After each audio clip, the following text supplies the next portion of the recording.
Hey guys, this is the pre-calculus video for writing piecewise functions. So it's fairly straightforward if you understand how to graph piecewise functions. Writing piecewise functions is kind of very much the same thing, okay? So the first thing you would do is you would decide, in the case of this piecewise function, you decide how many pieces there are. And you can tell that there's three, right? There's a line segment or a ray here, and then a line segment, and then another ray, right? So there's three different line segments happening here. So I know that when I write my piecewise function, f of x, it has to be three pieces, three different functions, okay? So all I need to do is just figure out what the equations of the lines are in each case, okay? So if I look at the first case, it's easy to tell the equation of that line because we know its slope, it's -1, and we know its y-intercept is -2, right? So this equation would be -x minus 2. So it's -x minus 2 on the first interval. So the first interval is all the x values less than 0, everything to the left of the y-axis. So this is x less than 0. And then you just do this for each piece. So this next line, again, it's also really easy to tell its equation because we can see exactly where it crosses through the y-axis.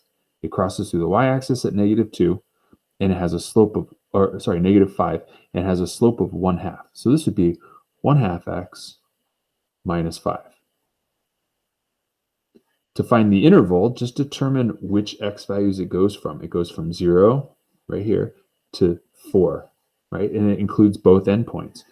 So 0 less than or equal to x less than or equal to 4. Now, you could have included this endpoint as part of this ray, or you can include it as part of this line segment. It doesn't really matter. It yields the same function. So either one would be acceptable.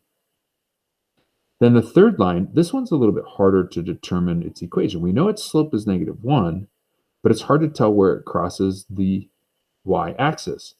So what you have to do is just actually just sort of visually extend it. Like you can actually physically draw it. If I wanted to, I could just draw it to determine where it's going to cross the y-axis. In this case, it crosses at 1. Or you can just sort of eyeball it and just use slopes or something. Like if I know the slope is 1, then if I know I'm going over 4, I know I have to go up 4 from there. Okay, that's another way you can do it. You could say the slope is 1, then that if that's 4, that has to be 4 as well. And so you're going to end up at 1 either way. Okay, so this is a line of slope -1, y-intercept +1. So this is going to be -x plus 1. And that interval would be x greater than 4. And that's it. That's how you can write this piecewise function.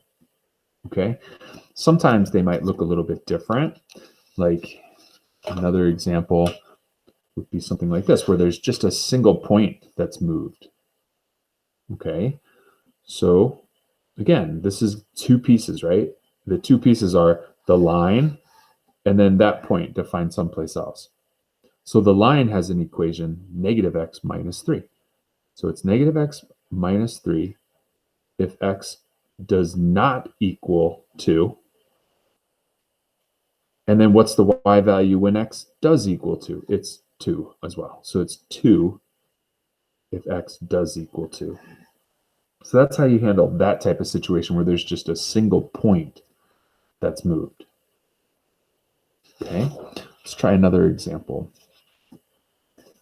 How about this piecewise function? It's three pieces as well, but this time only one of them intersects the y-axis, like directly, like that you can see. So we have to figure it out for the other two.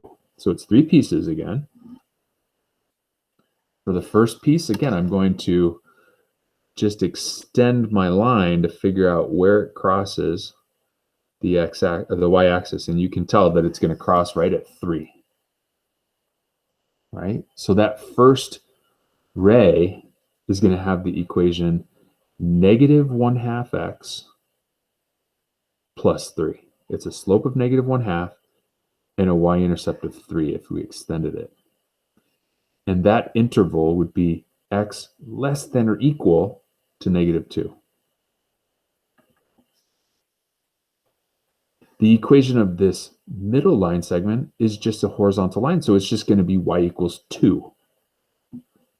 And that's going to be true between -2 and +2, including 2, but not including -2. So it's going to be -2 less than x less than or equal to 2. And then the final ray, if I extend that, I mean, I can see that the slope is -2. So I just need to go, keep going like over 1 up 2, over 1 up 2, right? To figure out where it ends up.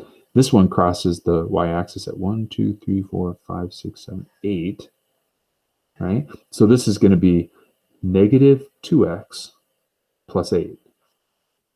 And that's true if x is greater than 2. Okay, so that's the piecewise function in this case. Let's just do one more. Sometimes the piecewise function won't encompass every x value. Like in this case, there happens to be a big gap, right? But that's okay. This is just going to be two pieces. The first one is just y equals 1. And that's true if x is less than or equal to -3. Right?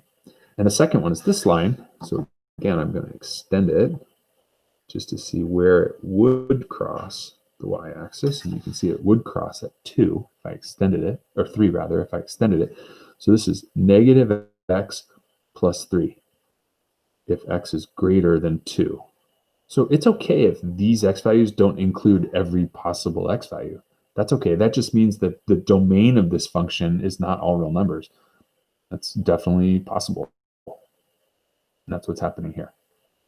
Okay, that's all I got for today. Good luck, and I'll talk to you guys soon.